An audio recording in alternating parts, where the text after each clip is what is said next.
एक समय की बात है, एक छोटे से गांव में एक बहुत ही साधारण परिवार रहता था। इस परिवार में एक छोटी सी लड़की भी थी जिसका नाम रिया था। रिया की माता पिता बहुत मेहनती थे और उन्होंने रिया को अच्छी शिक्षा प्रदान करने का संकल्प लिया था।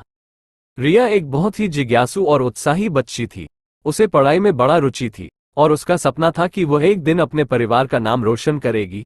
वह हमेशा नई चीजों के बारे में सोचती और अन्वेषण करती थी और उसे विज्ञान और गणित में खास पसंद थी। रिया की पढ़ाई के साथ साथ उसका स्वास्थ्य भी बहुत महत्वपूर्ण था।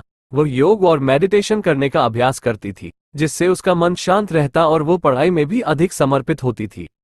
जब रिया कक्षा 12 में थी तो उसे अपने बाबा के एक उद्यम के बारे में पता चला। उनका उद्यम एक शिक्षा संगठन था जो गांव के बच्चों को नई तकनीकों और विज्ञान के क्षेत्र में प्रशिक्षण प्रदान करना चाहता था। यह उद्यम उनके गांव के लिए एक बड़ी संभावना था, जहां शिक्षा के लिए संसाधनों की कमी थी।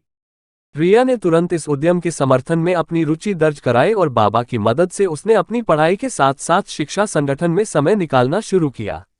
वह बच्चों को विज्ञान के प्रयोगों और नवीनतम तकनीकी उपकरणों के साथ परिचित करवाती, उन्हें गणित के जटिल समस्याओं का समाधान ढूंढने में मदद करती और उन्हें स्वयं सोचने और प्रयोग करने के लिए प्रोत्साहित करती। धीरे धीरे रिया का उद्यम बहुत ही सफलता प्राप्त करने लगा।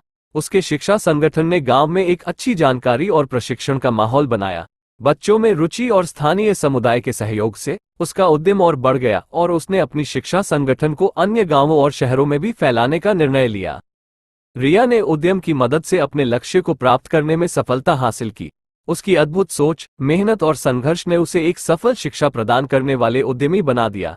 उसकी कठिनाइयों और संघर्षों ने उसे मजबूती और संकल्प के साथ आगे बढ़ने की क्षमता प्रदान की। यह एक हिंदी में लंबी सफल कहानी है जो दिखाती है कि संघर्ष, समर्पण और सोच की शक्ति से अपने लक्ष्यों को प्राप्त करना संभव है। रिया की सफलता एक प्रेरणादायक उदाहरण है जो हमें ये बताता है कि हमारे सपने हमेशा संघर्ष और मेहनत के माध्यम से साकार किए जा सकते हैं।